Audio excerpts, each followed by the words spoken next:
Hi guys, I'm Zach from Nerdworks Media, and in the last episode you guys saw I finally got my car back running and driving and stuff again. It has been roughly 2 weeks since you guys saw the last episode. I obviously had that filmed in advance, so I've actually been daily driving my car again for the past 2 weeks, and I've been collecting some miles, 300 miles to be exact, which is actually more than enough than I need to start with the turbo kit. So the car feels absolutely amazing, but it is now time to start with that turbo kit. Unfortunately, there's been some delays on that front. I will get to that later in the episode, but for now I thought it would be a good time to go through all the pieces for the turbo kit that I've bought so far, and we'll talk to you about them.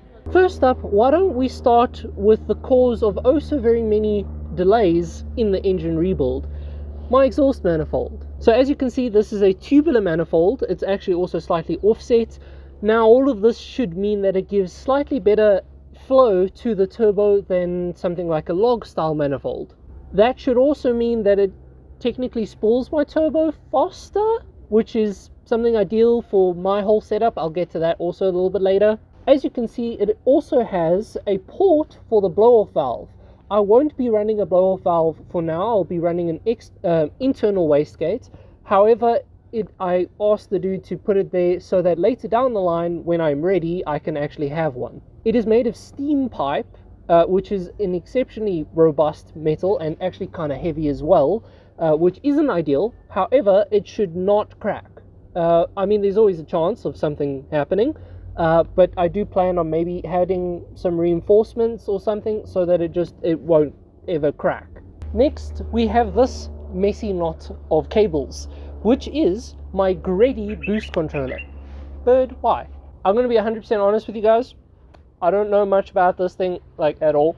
I just know that it's Grady. It's really good. It's an amazing little thing, and it's cool because it glows blue, which is like 100% Fast and Furious old school vibes, and that's cool. For those who missed the engine rebuild series, I have a oil return that is now drilled and fitted with a bung onto my sump. I also have a really nice, I want to say dual stage clutch that can hold up to 400 horsepower.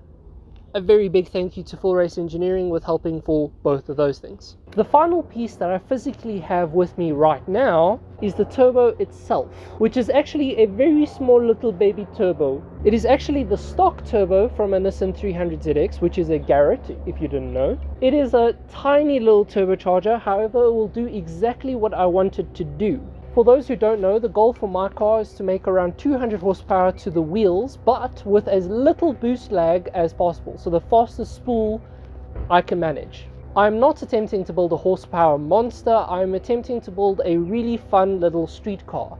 I know that in this country, you either have one or the other. People build their cars to both ends of the extreme. You either have a dude who's just cut his springs and literally nothing else, or you have the dude that has literally fully built his car with forged internals and makes it 3 billion horsepower. I'm not like that. I'm just trying to build a really fun, well-handling, but still daily-able street style Miata. So for me, this turbo works absolutely perfectly. It will give me super early spool as well as just enough horsepower for what I want to do. The Power Mods ECU and all the other pieces are coming soon, however they are not yet in my hands. Unfortunately, this is where the cause of the delay for the turbo kit starts. Basically, I was supposed to take, I've done enough mileage, so I was supposed to take my car through to Callum, who will be helping me do the turbo kit, earlier this week. However, over the last weekend, he, whilst riding his bike on some dirt trails out in the mountains and such, fell off and he broke his hand. As you can imagine, working on a car whilst you only have one hand and the other one's kind of broken is quite difficult. In short, it means he won't be able to work on my car, or at least not for a little bit. Now, we are currently chatting about different plans that we can organize and do and so on and so forth, but for the current standing, I'm just going to wait for him until his hand is healed, or at least enough that he's able to start working on my car. So that is actually it for today's episode, guys. Just a short little recap on basically all the cool pieces that I've got for the turbo kit. The manifold looks pretty cool, won't lie. The turbo will look amazing when it's in the engine bay.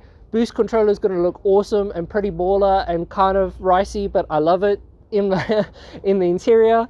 So I'm super keen to see how all of this comes together. Until then, guys, we wish Callum a very speedy recovery on his hand, clearly, because we also want to see my car go. But anyway, but yeah, until then, guys, cheers.